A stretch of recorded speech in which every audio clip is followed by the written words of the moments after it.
Welcome to David's Greenhouse 2.0. It is now August, in the middle of August. And when I say 2.0, it means I am practically starting over because a lot of things died or didn't work out well in version 1.0. I'm going to give you a little rundown on this. Using a greenhouse is much different than raised bed gardening. It's even different from my 5x5 plastic greenhouse gardening. I've learned quite a bit over the last 6 months, and I'm going to tell you about it now.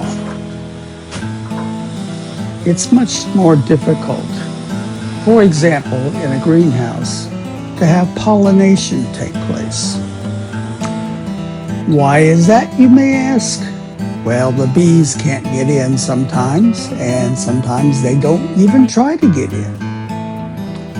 So sometimes you have to hand pollinate things, which is a hit or miss proposition at the best.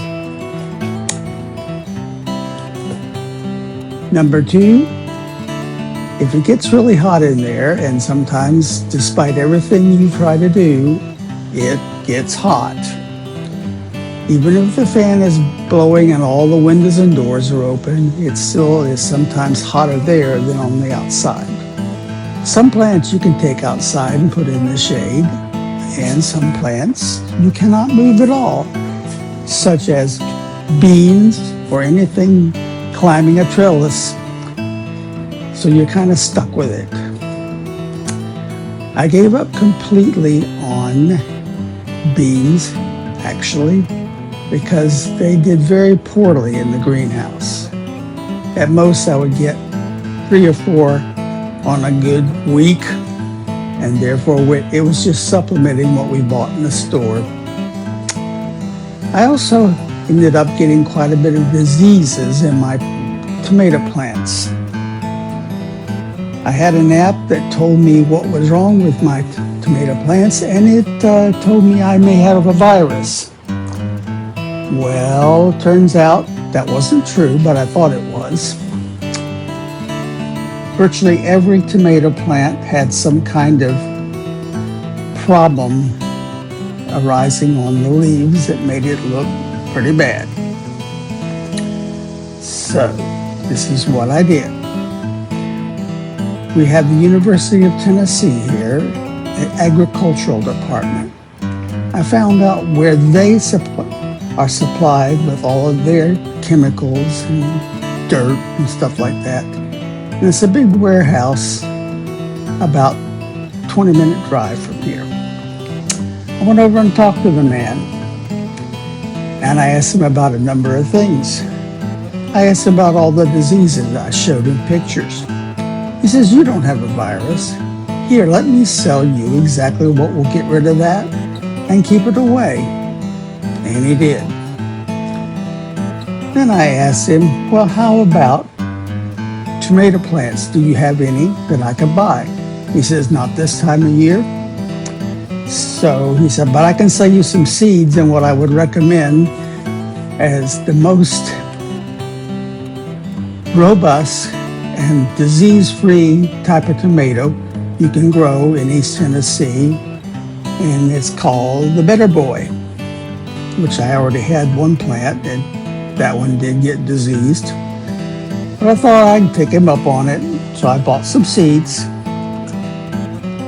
Then I asked him, "Well, how about water? How do I keep the pH level where it should be?" Because the pH on my water here is over 8.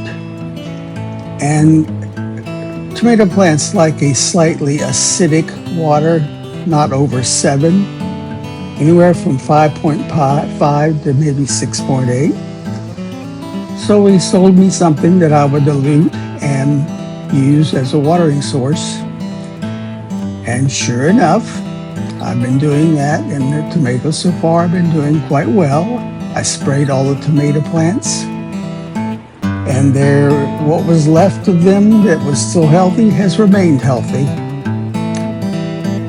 But this continues to be a science experiment. So now let me show you some of the things that I am growing now, and they are mostly tomato plants. Here you can see there are 3 tomato plants, and 2 of them are in my new version 2.0 watering system, which are self-watering 5-gallon containers, which of course I built myself out of Firehouse pickle containers. So far I've only had to fill them up once. They hold about 1 gallon of water. And you can see there's a little indicator there on the little stick.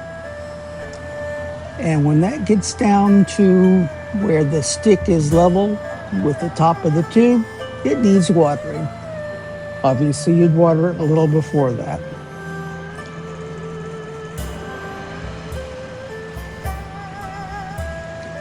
So these look pretty good. They seem to be disease-free. Now this is an older patio tomato that I was told not to transplant, just leave it in the pot. It does not grow any bigger, and the tomatoes are small. It has been so far pretty prolific, even though the leaves kind of look a little damaged. Basically, it seems to be healthy.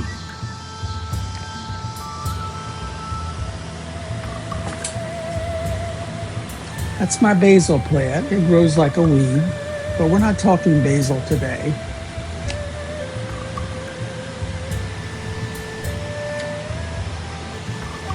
This is yet another plant that I actually chopped in half because it used to go all the way to the ceiling, and it had little or no tomatoes on it. You can see right where I chopped it off. Right there where the little leaf is sitting on the top of it. It continues to grow. Of course, it may reach the ceiling again. But today from Amazon, I'm supposed to get something to spray on these plants that will tell them it's time to do lots of blooms and make lots of tomatoes. These are my new improved cucumber plants that are supposed to be self-pollinating and therefore not need to be hand-pollinated or have bees come in. They're not old enough yet to produce, but they are getting some flowers. This is another tomato plant that I cut down to practically nothing. And now continues to grow like a weed. It does have some flowers on it, and I am for sure going to spray that spray on them and tell them, hey, let's start making some tomatoes. These are called Sweet Million. This one so far has been less than sweet. This is my other Sweet Million. It was prolific for a while. It reached the roof. But again, it was too big and it was kind of giving up on making tomatoes. So I cut it down to with no leaves at all. And of course it's now produced some leaves and it's growing healthily. These are long and spindly. This is a cherry tomato plant that all of the action is taking place up at the ceiling. But you can see there are some small green cherry tomatoes starting to produce. The one next to it, which looks exactly the same, is actually the better boy. And it's got one on the way. By the way, these are the seeds that I have planted that I bought from the UT supplier. The 4 of those are little baby plants, and of course we'll transfer those once they get bigger into these larger pots. And then once they outgrow that, I'll put them into my 5-gallon containers. This one you see on the right, however, is just a cutting that I took off one of the other ones and tried to get it to sprout in water, and it looked great for a while, but then it just started falling apart at the roots or at the base. So I cut that off again and stuck it in moistened soil, and so far it's surviving. I don't know what will happen, but this is a science experiment. Okay, we're back outside, and this kind of wraps up my update for my greenhouse version 2.0. The good thing is that I can keep this going. If it's just like last year, probably through the end of December or January. I do have a heater in here, which will keep it warm.